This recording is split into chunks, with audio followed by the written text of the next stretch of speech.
back to Canescast, everyone. I am your host, Garrett Halsey. I have a special surprise for you guys that have been tuning in for the last few episodes.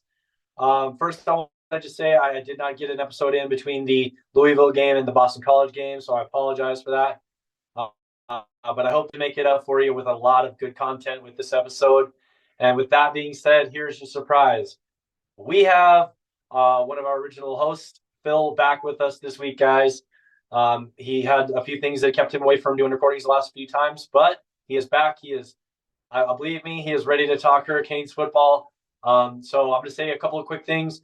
One, going back to the Louisville game, it was, as I predicted, a 7-point difference in Louisville's favor, but the surprise was that the game was way different than I had anticipated. Instead of a low-scoring affair with the defense holding their own, the offense decided to show up, put a bunch of points on the board, but they did lose 38-31 against Louisville at home to then 10th ranked Louisville Cardinals, who went ahead and lost their last game of the season against Kentucky.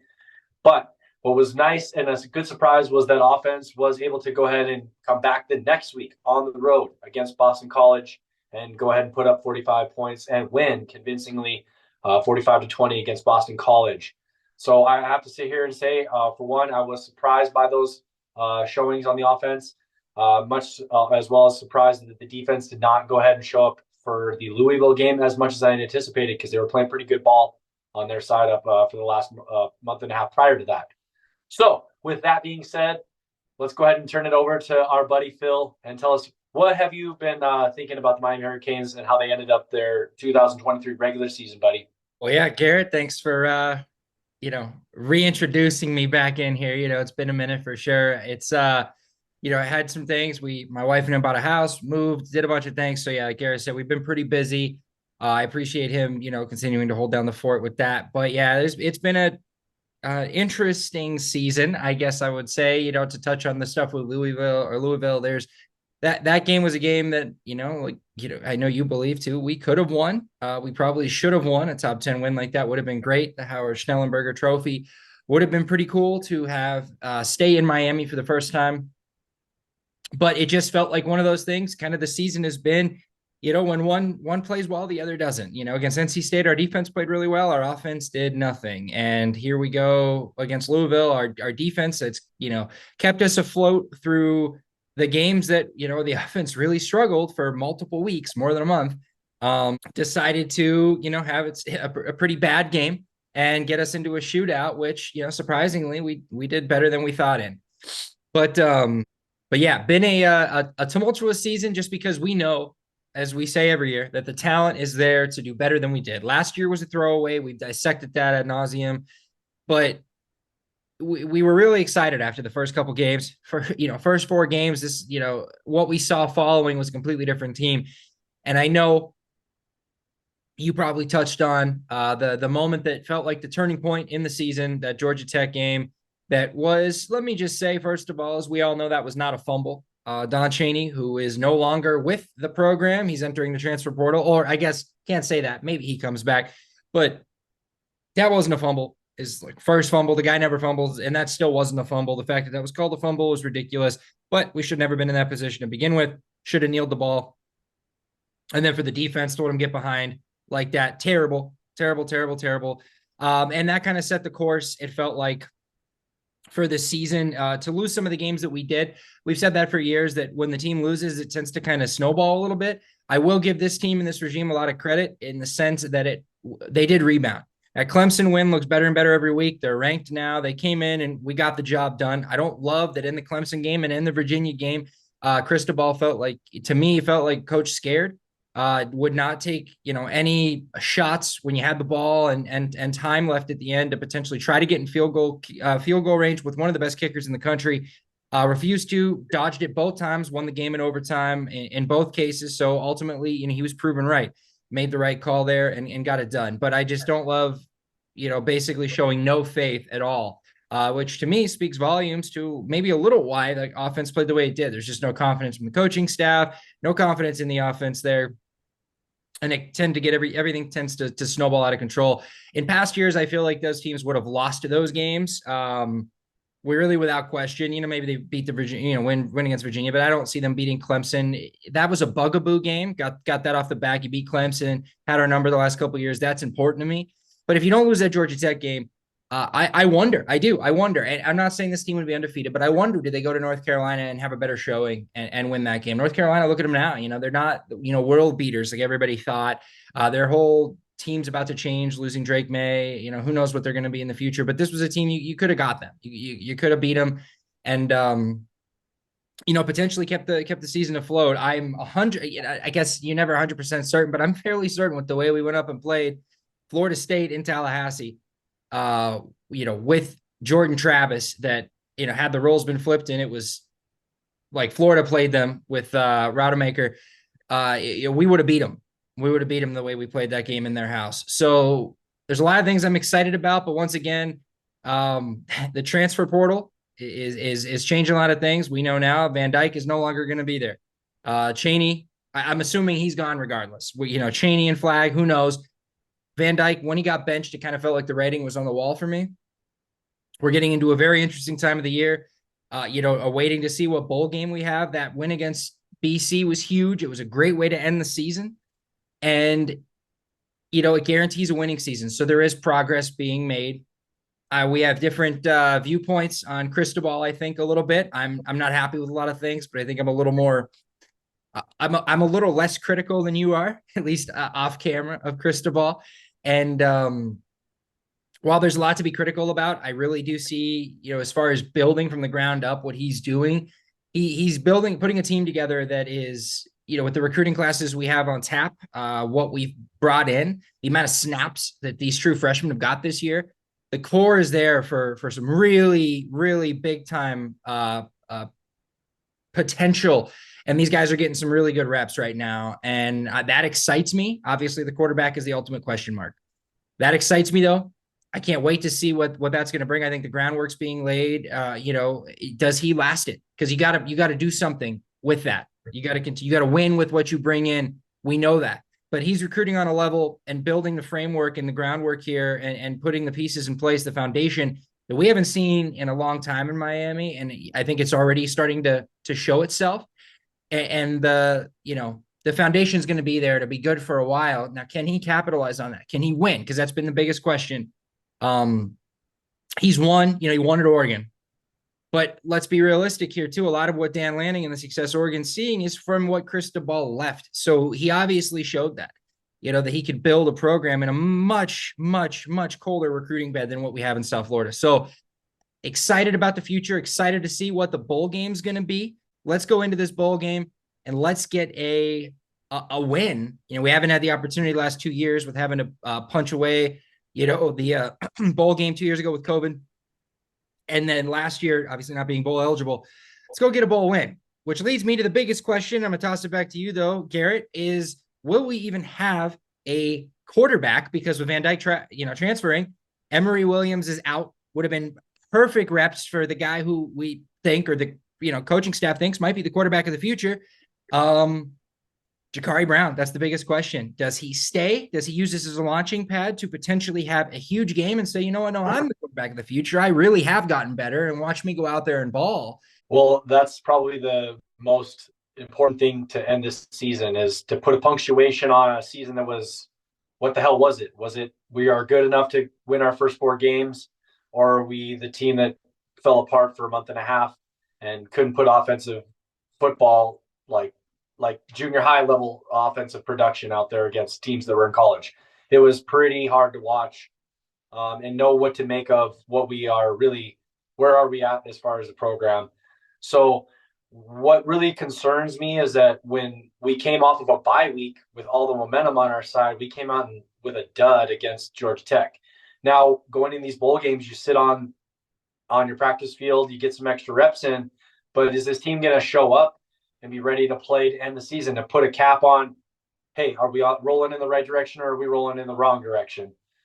You've said, you teed me up perfectly, because I've been screaming for Jakari Brown to get on the damn field for the last several games. Seeing what I've seen from the offense, that's what I've been trying to say, is when we are not going ahead and winning enough games to put ourselves in the championship, ACC championship, college football playoff championships, then what we should be doing is then looking ahead to what we have on this roster, getting them real, real experience that's going to play in this type of scenario. Now, again, I don't dislike Tyler Van Dyke from a person standpoint. I think he's a nice person.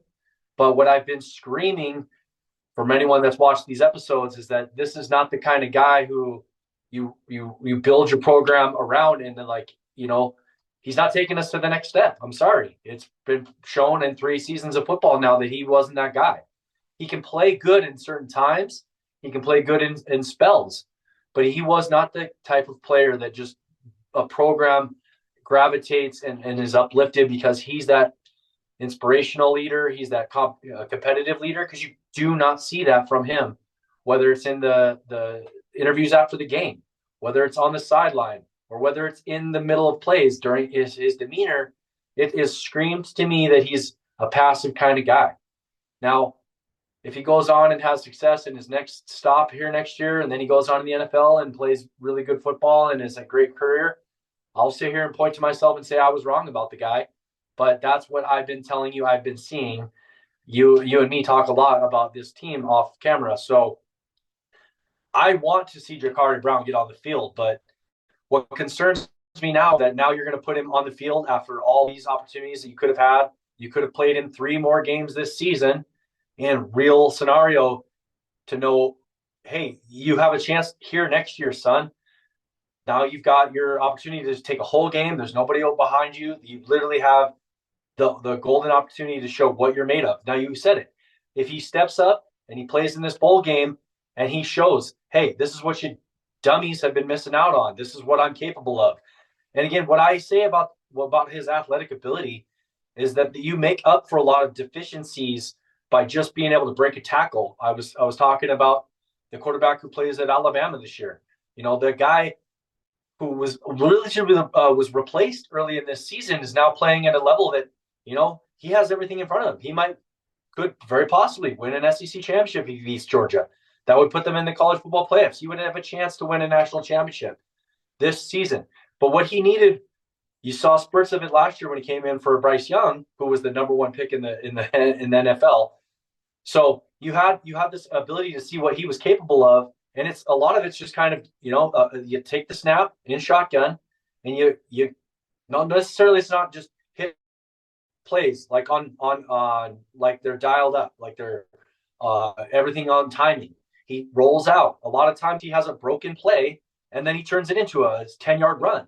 And those runs are critical because they're moving the chains. They're extending your offensive time of possession. They're getting your offensive linemen engaged, ready to go out, make the next play, because they think all I got to do is just get in my guy's way. And as an offensive scheme, is you see when that kid starts running around, the defense cannot just come and collapse and circle him with their defensive line stunts or pressures, whatever they're going for, because he has the 100% ability to go slip through that opening in front of him.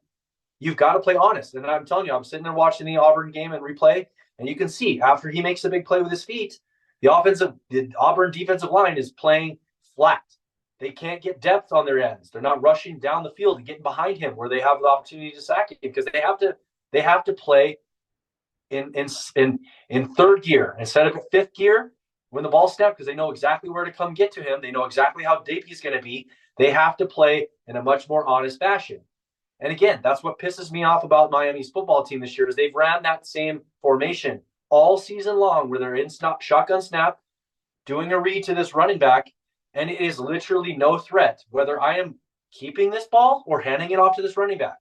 And so when our offensive running game was literally running into wall, play after play after play, getting 2 yards, 3 yards per carry, that's what was like, why the F aren't we having a quarterback that could keep this football and make the ends stay home? They have to be honest, and he would take this ball right outside of them. And again, Jakari Brown's a big guy.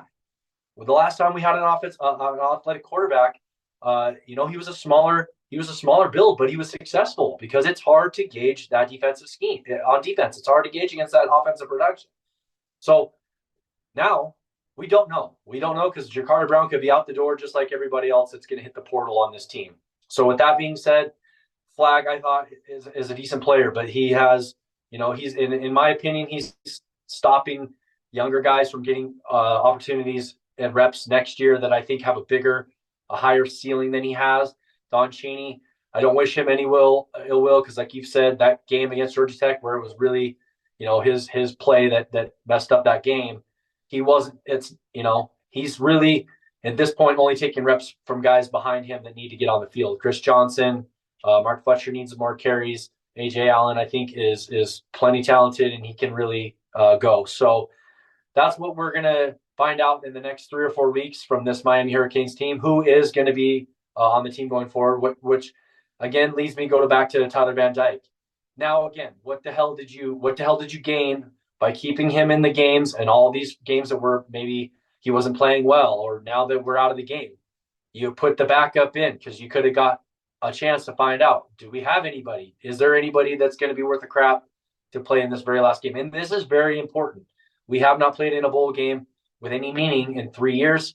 This is the third year. Now we're finally have a chance.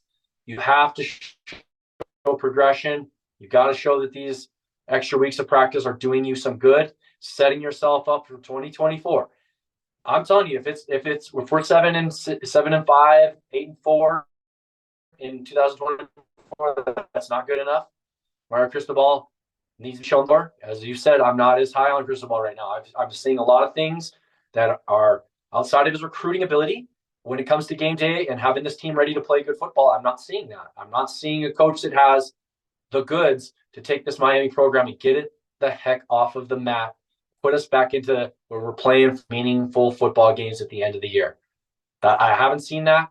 If it isn't shown next year, I think we gotta go find somebody else, because after that, what are you doing? All you're doing is delaying the inevitable after that point. So go ahead, Phil. Tell me what you're feeling.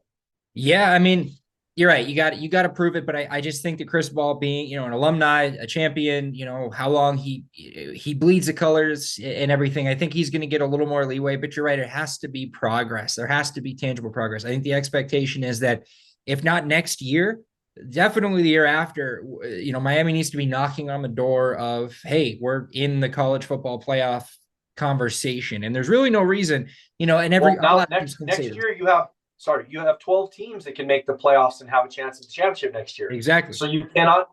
This year is the last year.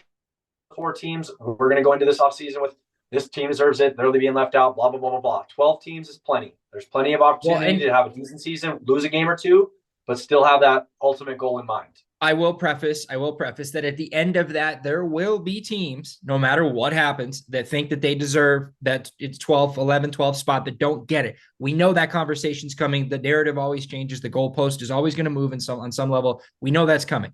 But I agree that the conversation needs to be in a different, I how I feel about Florida State with their transfers and, Norvell's perceived lack of being able to recruit. I don't know that he's ever had a guy that he's recruited from the ground up that has stayed and gone pro under him. They've all been transfers or guys he leaves and somebody else coaches him into the pros. I don't trust their ability. They hit lightning in a bottle. They struck gold. They had a great team this year. All their best players were transfers. A majority of their best players are transfers. A lot of those guys are going to be gone. So what are they going to do? I think as far as from a ground up perspective, as freshmen played this year and what we can see in the future, I think the Miami and Clemson are both in a good position to really have good foundations from a young player standpoint that they've built up. Now, again, the transfer portal is going to change everything. Clemson hasn't embraced it. Who knows what they're going to do this year? On that though, with us, we obviously have embraced it. We're going to bring in a whole new, a bunch of players and continue to hit the recruiting trails hard, like Cristobal has had, and really make that the core, and then try to supplement with it on a big level on some, with the transfers. But I think ultimately recruiting is the big thing here. The big thing. Tell me this.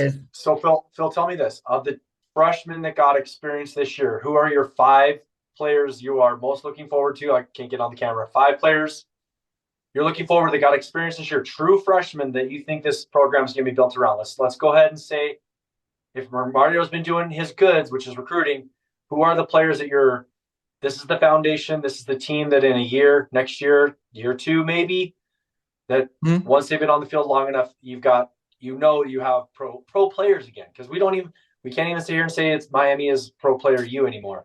Who are those 5 players you're most looking forward to seeing next year? Well, I think it's easy answers. Ruben Bain killed it. Wasn't he third team All ACC this year? Yep. I think he's the Agree with big you. one. Agree with you there. Ruben Bain, great What player. who he is and what he can bring to the table. He was a monster already as a freshman. He was a monster coming out of high school. We know that. Mauanoa, right tackle. I mean, the guy Two. killed it. Is he going to move? Are we going to see Pancake come in on the other side? Is he going to move to left? There could be a transition there. Who knows? Maybe you just put Pancake at left and let him stay at right tackle. But who knows what's going to happen there? That I would say Pancake, is another one. I don't know that I'm committing to him yet, but he's obviously a piece of the future there. If Emory Williams is the guy, then yeah, he's a very important piece because he's the quarterback. Mark Fletcher killed it. He's got the build and everything else to be another great running back to come out of Miami. And for me, Ray Joseph is exciting. I I think he's got a lot of speed, but honestly, I think I'd probably be more excited, more interested for myself because I picked a lot of offensive guys to see how Damari Brown does. Because Damari Brown is, Miami needs a good lockdown corner. We need to continue that. We can't go in, especially losing two safeties, what we're expected to do with Cam Kitchens and James Williams to go pro. So we need that secondary to be a strength. Damari Brown's young. We need to see him take a step and really be a lockdown corner, hopefully become that guy. And that Okay, changes so hold on. Let me defense. let me let me give my five. So I'm gonna give it with you. Maui No is number one. He needs to be the anchor of the offensive line because the offensive line with Mario Cristobal is going to Yep. be absolutely key. I will take Bain number two because he showed on the field whether he slides into the three tech or he's out there on the end. He's a force. He's a high motor guy, great And potential. he's young. Ruben He's Bain, just going to keep getting bigger, right? I mean, yep, both yep. Mauanoa and him, but Mauanoa is already huge. Bane's big, but I mean, these guys another year in the strength and conditioning are going to get, yeah, it's going to be big.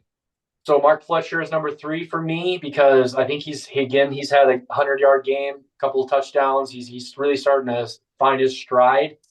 He has a bigger body. Where if this is the ball we're going to be playing, Mario Cristobal ball, that he needs to be that guy. Needs to break tackles. We do not have a running back that has up until him shown the ability to get through a hit or two and still get us freaking good yards. So I think he's the big key.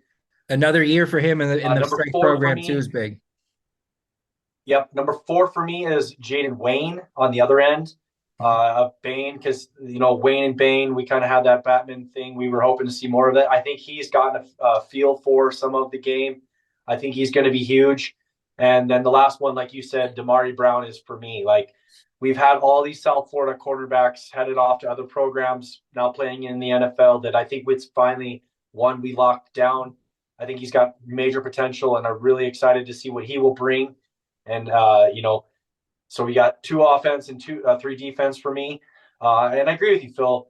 If Mario Cristobal is going to earn his paychecks, because season 1 and 2, I would say he has not earned his paychecks. If he's going to earn his paycheck, year 3, year 4, he better have hit solidly on those 5 players because I think that's enough spread out for a program standpoint. Offensive line, defensive line, a couple of them, cornerback, very Secondary. hard to find those guys. The one thing I will say, we better keep. Now I'll switch gears a little bit here to say the guys that we better be keeping in this recruiting class that he's got committed at this point in time, and is the receivers. I'm not even going to mention by name because they might change by the time this is all alive and done. But they better get some big time receivers in this class because I don't see a big bodied receiver. You talked about Ray Joseph. I like him. Robbie Washington. I like him. Assuming they stick around.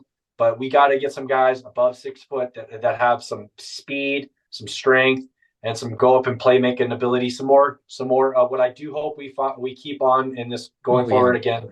The portal is going to be nuts. Is Colby Young? I really want to see another Colby Young on this team. Somebody who can be Utilize your 2-3 guy. utilizing the tight ends more this year, huge for me. This I coming think year. Riley Williams would be in that conversation if we did a top 10. Mm-hmm. He's shown flashes, but he's got to get bigger, stronger, more stout because he's going to be an effective tight end, a Y. He's really got to be able to mix that line play versus going downfield.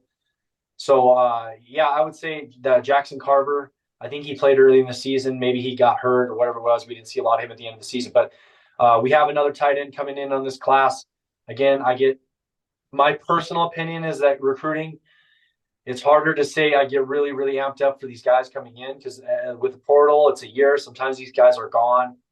So once they get on the field, you feel better about them sticking around your 3, 4, 5.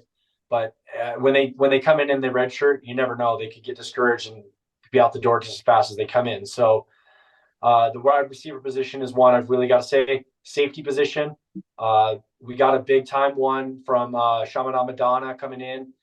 And again, I think Zaquan Patterson has that potential to fill in for maybe he's not Cam Kinchens, maybe he's not James Williams, not as big as physical, but I think he's got a lot of physical ability. So we're going to need a big time safety in this class to also step up. So, it's going to be, if like Phil's talking about, if this is going in anywhere in a positive direction, we better be getting some good players young out of the recruiting trail, the high school recruiting trail, we will say, to really come in and make waves early in their careers. 100%. But the bottom line and the biggest thing will always remain for this entire thing is the quarterback position, because I feel confident about the depth everywhere else. It depends on what happens on the offensive line. Javion Cohen is probably going to go pro. Who knows what Matt Lee decides to do? He might have a year of eligibility left. I'm not 100% sure of that. I think everyone on the line had eligibility if they stuck around. They did all have a chance to play one more year. I'm pretty sure. That's what I thought too. So I hope, he comes back. I hope that Matt Lee comes back, because regardless, he's one of the top centers in America. So I'm hoping that, if he comes back, regardless of who the quarterback is going to have a much easier time, whether it's Emory, whether it's Jakari, whether it's a transfer from somewhere else. They're going to have a much easier time in this system. And it gives another guy another year to continue to develop behind a guy who's a really good center. And it's the nuances, it's the little things that go unnoticed. I think people just think talent, plug and play. Having guys to learn from and, excuse me, grow behind are huge. It's huge to have that, and it makes these guys better. So I'm excited for that, and to see what we can do on the offensive line. But we're going to learn a lot more in the next couple of weeks, like we've talked about. But this quarterback position, and we'll get ready to wrap up here, guys. But this quarterback position is huge for me, because you're right. Could Jakari Brown have played? I want to preface this too by saying that from my understanding, the redshirting thing this year was his choice. Right, was a large part of, he wanted the red shirt. Now that doesn't change anything. The last couple of weeks, he could have played and still maintained the red shirt. We know that. But what does that do? If you play, it's two things you and I have talked about off camera. You risk injury, and you risk potentially putting bad tape out there. Now, injury is always a part of it. Every player that's ever played football is a play away from getting injured. Really, any sport, you can get hurt anytime. You can get hurt walking out your front door.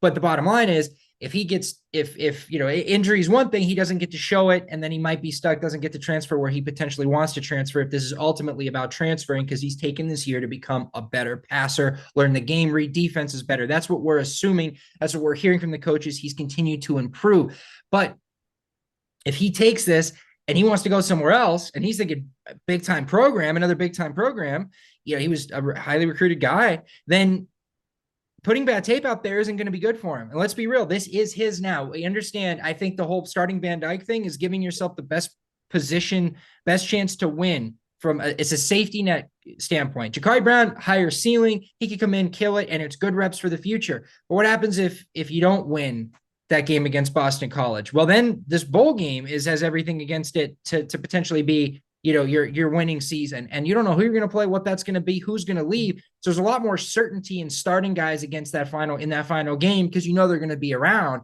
to say, okay, let's go win that. And what did they do? They guaranteed a winning season, which is improvement, and it's something you can build on, tell recruits, tell the program, everything, and it's safety net for the coaches. But Jakari you could have also done and have a winning season was kneel the effing ball. 100%. 100%. Right? So that's true, but that's in the past. I will say, again, I will agree with you, Phil, that Jakari Brown, for some reason, did not play. I still can't wrap my head around what that reason was. Now, if he is choosing to sit on the sideline in these last several games where you said he could have played these games and still redshirted because he's afraid of bad tape or he's afraid of injury, then he's not your guy. Then I'm wrong. 100%. He's not the guy that should ever be in this program, because you cannot go into the games scared of results. Because you got to go out on the field and get better. There's no way to do that sitting on the sidelines. Quick, though, I may be wrong that he's not the guy. If those were the reasons why he's not playing, was him keeping himself out of the lineup, then he needs to go. He shouldn't be on this team.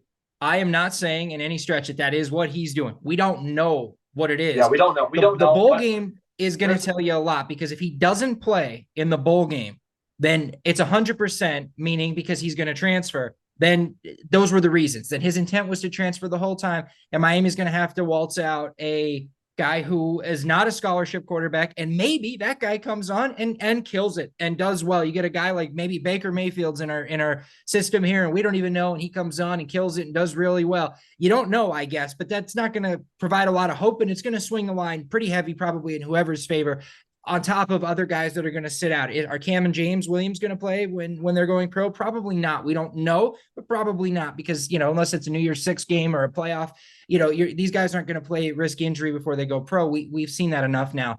But and I'll say that's okay when you've been playing football to sit out a game to protect your injuries. Because if your question is, are you anybody? You can't go into these games with that mentality, because that mentality is you're already defeated. But again, like I've told you off camera though too, the reason he would choose to not play in this bowl game, even if he's still on the roster up until he decides to transfer, like if he hits a transfer portal and hasn't committed to anywhere else, it's because he doesn't want to risk injury or bad tape to affect to where he goes, because right now he is kind of a blank slate with theoretically a whole nother system, a whole nother year in the system to grow and get better. But and I'm saying goodbye. I'm saying goodbye. If he doesn't play in this bowl 100%. game and he's on the roster, he's not in the portal, peace. 100%. Peace out. 100%. I agree, because you can't have that, because he's just using us to go somewhere else. I agree with that. I think that's a cop out. Can't have that.